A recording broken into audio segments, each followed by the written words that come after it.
Going into 007 First Light from IO Interactive, I think everybody had the exact same expectation.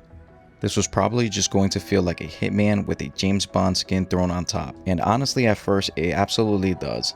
The stealth, the social infiltration, the movement, the disguises, the slower, more methodical pacing, you can immediately feel that Hitman DNA all over this game. But the more I played 007 First Light, the more I realized this game is actually doing something completely different. And that's really what surprised me the most. Because this doesn't just feel like a Hitman with Bond slapped into it. It feels like this really unique mix of Hitman, Uncharted, Batman Arkham, and even a little bit of Watch Dogs, somehow blended together into one big cinematic spy fantasy. And somehow it works really well.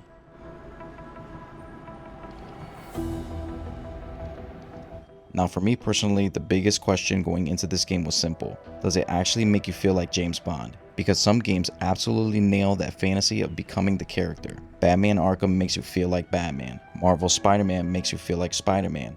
I'm pleased to say 007 First Light absolutely captures that same feeling. I think this is probably the best example of a James Bond game we've seen yet. And I think a huge reason for that is because the game understands something really important about Bond as a character. Bond isn't perfect, he adapts. And that idea is built directly into the gameplay itself. One of the coolest things about 007 First Light is how much the game encourages improvisation.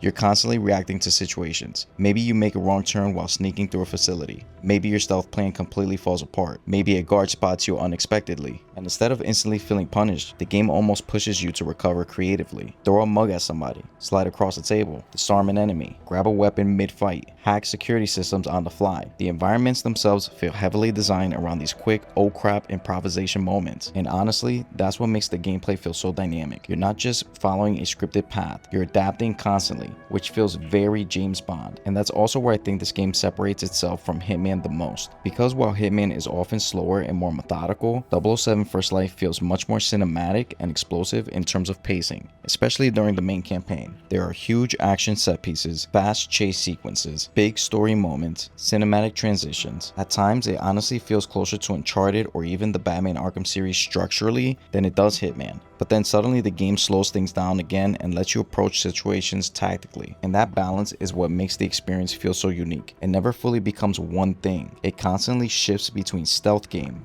action game, cinematic adventure game, and spy simulator all at once. And somehow it manages to make all those different ideas work together.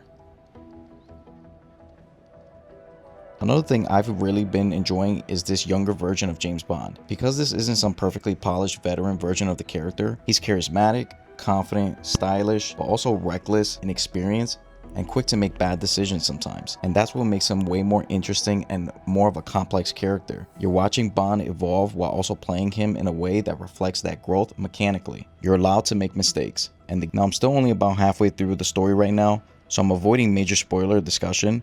But so far the campaign itself has been surprisingly strong. There's been a lot of interesting twists, strong character moments, and some genuinely impressive cinematic sequences throughout the game.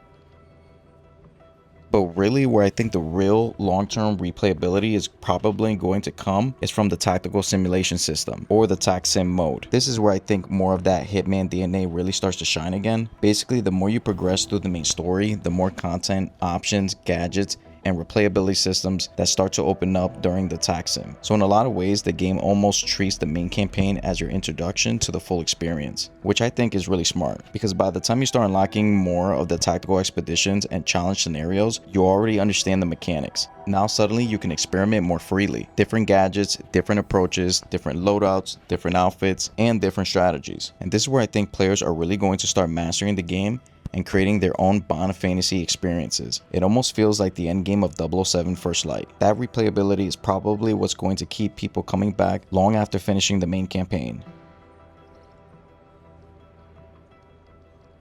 Now visually, this game has also been incredibly impressive for me on PS5 Pro, and luckily I managed to grab a PS5 Pro right before that insane price jump, which honestly is still crazy to think about. But as far as actual gameplay performance goes, 007 First Light has been extremely solid. Fairly early on, I had one crash before downloading the update file, but outside of that, The experience has been smooth pretty much the entire time. Rock solid 60 FPS, no major dips, no noticeable lag even during some of the larger cinematic action moments. And visually this game is absolutely a looker. IO Interactive's attention to detail really stands out here, especially with the NPC density throughout some of these levels. It's honestly impressive how some of these characters and environmental details they manage to pack into scenes while still maintaining stable performance. Ray tracing also adds a lot to the atmosphere, especially indoors and during some of the game's tighter corridor sections, and the upgraded PSSR implementation on PS5 Pro is definitely noticeable too. Now to be fair, it's not perfect. There are definitely moments where certain textures can look a little muddy or soft, but overall, once you're actually in motion and fully immersed in the gameplay,